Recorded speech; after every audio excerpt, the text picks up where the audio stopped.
Welcome to Thornhill Theatre Space's Whispers in the Dark. I'm Tom Stewart of Lonesome Whistle Productions, and today we present live on Facebook.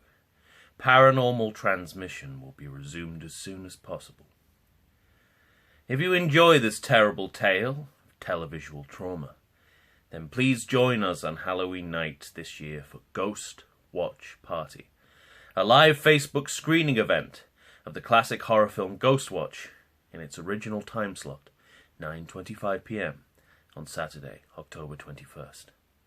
I will be hosting and answering your questions in real time. Stay tuned after this performance for a short preview. What you're about to see now is a prologue speaking to that sleepless night when Ghost Watch aired for the first and only time. It's 9:25 p.m. on the 31st of October 1992. The village of Dobb Cross in northwest England. Ben Bourne's house. We'd been out trick-or-treating in a time before Britain embraced the commercial aspects of Halloween. We sat in front of Ghost Watch despite it being on after the 9 o'clock watershed and us being 10. We're not alone. Kids all over the country are watching, because Sarah Green from Going Live is starring. Craig Charles is also in it, and he was in Red Dwarf, another show that we shouldn't have seen, but had. Later, we will be told the reason Ghost Watch was so scary is that it pretended to be live and factual. But that's not right, at least not for me. At age 10, I don't think I know the difference. Sure, it looks like one of those telethons you get on public holidays, but that's just window dressing. It's all about the house. Ghost Watch is set in a house that looks like your house. Horse ornaments, central heating, plumbing that acts up, cats, bad carpeting, kids whose median age adds up to you, and curtains.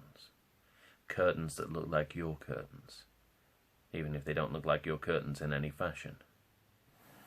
A moment I remember the most, actually misremember the most, was when a skeleton appeared in the crease of a pair of curtains. It was a skeleton in my mind only. Upon review, it was in fact the meagre outline of a man.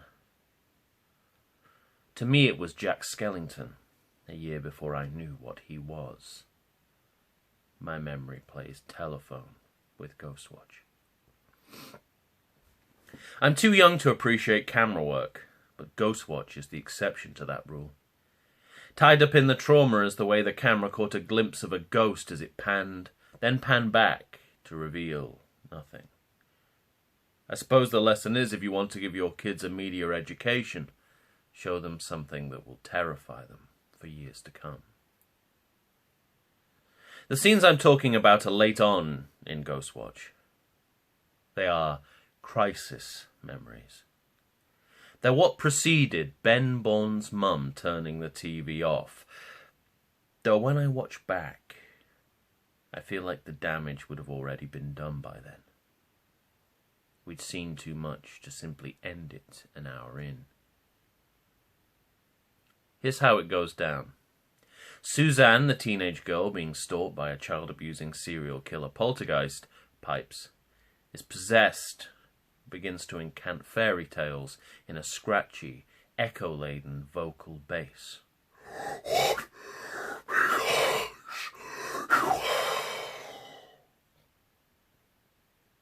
Ben Bourne's mum goes to the TV and turns the set off. She says something like, "I think that's enough of that now. But don't quote me on that. Remember the skeleton." In the ensuing silence, Ben Bourne's dad, ever the Joker, looks at his watch and says, "I think it's stopped." He's not serious. Part of Pipes' activity in Ghost Watch was to stop clocks all around the country so that his plan succeeds. In an eerie foreshadow of what would transpire, I once saw Ben Bourne's mum on TV. It was an open university program, a college course you could access through television. I ran into the kitchen to tell my parents or grandparents or both my friend's mother was on television, and no one believed me. It was soon verified, and any fears my family had of me becoming the mass media equivalent of a boy crying wolf, or Jeremy Beadle to give it a name, were promptly allayed.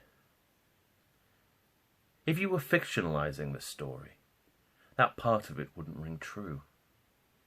The characters and themes were already there and fully fleshed out. Ben Bourne's mum, television, a disputed hoax, seeing yourself on TV. It was a sleepover, so we were packed off to bed.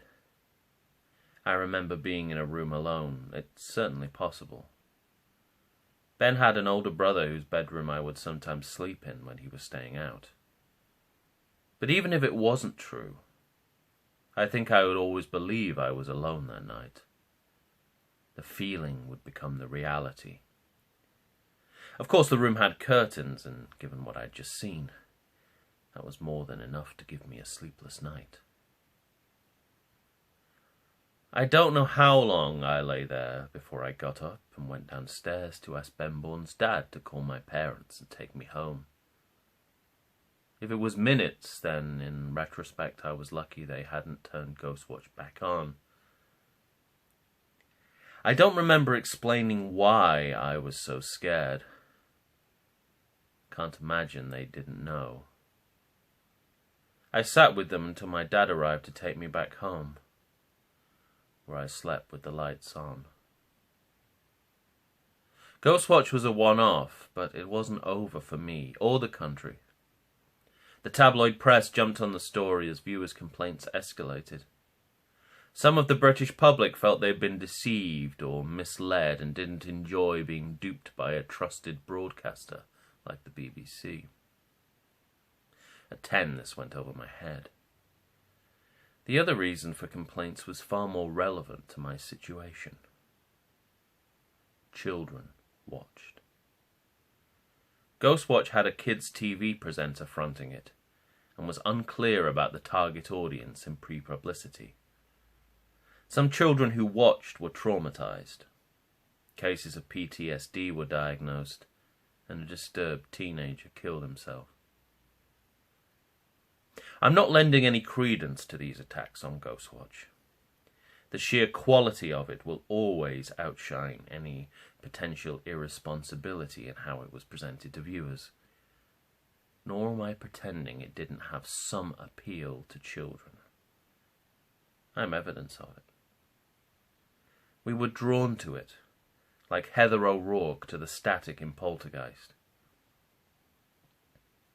But I'm also the thin end of the wedge, for which I'm grateful. I'm not unaffected. Every time I see Ghostwatch, I can expect a full-body silhouette looming over me when I wake within a day or two, as if I had made an appointment in my diary. That's a far cry from mental illness and death. The lights were on for a few weeks afterwards. My memory tells me I slept next to the curtains. The geography of my bedroom at the time tells a different story. I once woke up to breathing in my ear from behind the curtains. Oddly enough, this kind of physical encounter did something to break the chain of fear. Like a rite of passage. Once you get your own ghost story, you can put away ghostly things. My parents appealed to the fetal film critic in me to quash my anxiety. I can hear my dad making fun of Mike Smith, a presenter trying to do dramatic acting, as his real-life wife Sarah Green is in grave, fictional danger. Where's my wife? Because of my introduction to Ghostwatch, I don't see it through to the end until I start studying, teaching, and writing scholarship about it. I'm like the skeptic in a horror film, trying to prove ghosts with science. I'm also veering dangerously close to the man caught with contraband who claims it's all for research. Now an actor, the only way I can confront this childhood trauma is through performance art. But I'm also a dad. I now see Ghostwatch through the prism of parental fear. An entirely new dimension of terror. Children suffering is the new nightmare. And Ghostwatch haunts me for another generation. Thank you for watching. I don't want to copy Ghostwatch's mistake and make my publicity for Ghostwatch Party ambiguous, so I have prepared a very carefully worded teaser that leaves no room for misinterpretation. Live on Facebook, Lonesome Whistle Productions presents an unusual and sometimes disturbing event marking Halloween. Over the last 28 years, there have been countless screenings of the BBC supernatural drama Ghostwatch. The line between fact and fiction has always been unclear. Using the modern idiom of the watch party, Tom Stewart hosts Ghostwatch Party.